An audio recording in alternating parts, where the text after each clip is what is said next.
నమస్కారం. మీ పేరు? నా పేరు సవర శైలజ అండి. ఏ ఊరు? నర్సన్నపేట, ఏ జిల్లా? శ్రీకాకుళం జిల్లా. 2024 సంవత్సరంలో ఆంధ్రప్రదేశ్‌లో ఏ పార్టీ రాబోతుందని మీరు అనుకుంటున్నారు? రాజశేఖర రెడ్డి గారు, జగన్మోహన్ రెడ్డి గారు రాబోతున్నారండి. ఎందుకు జగన్మోహన్ రెడ్డి గారు వస్తారని అనుకుంటున్నారు? జగన్మోహన్ రెడ్డి గారు అంటే 2014లోన మనకి ఇక్కడికి వచ్చారు. 2019లో వచ్చి ఎలక్షన్ అయ్యే టైంకి మీకు ఎంత రుణమాఫీ ఉందో అంత రుణమాఫీ నేను ఇస్తాను అని మాకు మాట ఇచ్చారు. ఇచ్చిన మాట ప్రకారం జగన్మోహన్ రెడ్డి గారు మాకు రుణమాఫీ ఇచ్చారు 4 విడతలు చేసి. అందుకోసం మాకు జగన్మోహన్ రెడ్డి గారి మీద ఎక్కువ నమ్మకంగా ఉంది. చంద్రబాబు నాయుడు గారు మాకు అదే మాట ఇచ్చారు, కానీ అతనైతే రుణమాఫీ ఇవ్వలేదు.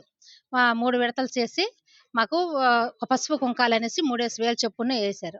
అవైనా మా పావల వడ్డీలు ఆ రుణమాఫీ డబ్బులు. అందుకోసం మేము చంద్రబాబు నాయుడు గారికి నమ్మము.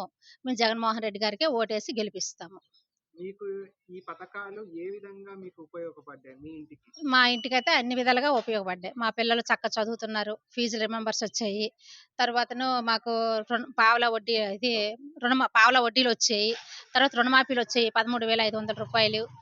చెయ్యోత వచ్చాయి. ఏవో చిన్న చిన్న వ్యాపారాలు చేసుకొని బ్రతుకుతున్నాం. పర్లేదు, బాగానే ఉంది. ఇంప్రూవ్ చేసుకుంటున్నాం. ఇంకా మీరు ఫైనల్‌గా ఎవరికి ఓటేద్దాం అనుకుంటున్నారు? మేమైతే జగన్మోహన్ రెడ్డి గారికి ఓటేస్తాం. 2024 ఎలక్షన్‌లో ఆంధ్రప్రదేశ్‌లో మీ ఓటు ఎవరికి ఫైనల్‌గా? నా ఓటు ఫైనల్‌గా మీకు చూపించి వేయమని నేను వేస్తాను. జగన్మోహన్ రెడ్డి గారికి వేస్తాను. ఫ్యాన్ గుర్తుకి వేస్తాను. ఇక్కడ నర్సన్నపేట నియోజకవర్గం మన ధర్మాన కృష్ణదాస్ గారికి వేస్తాను.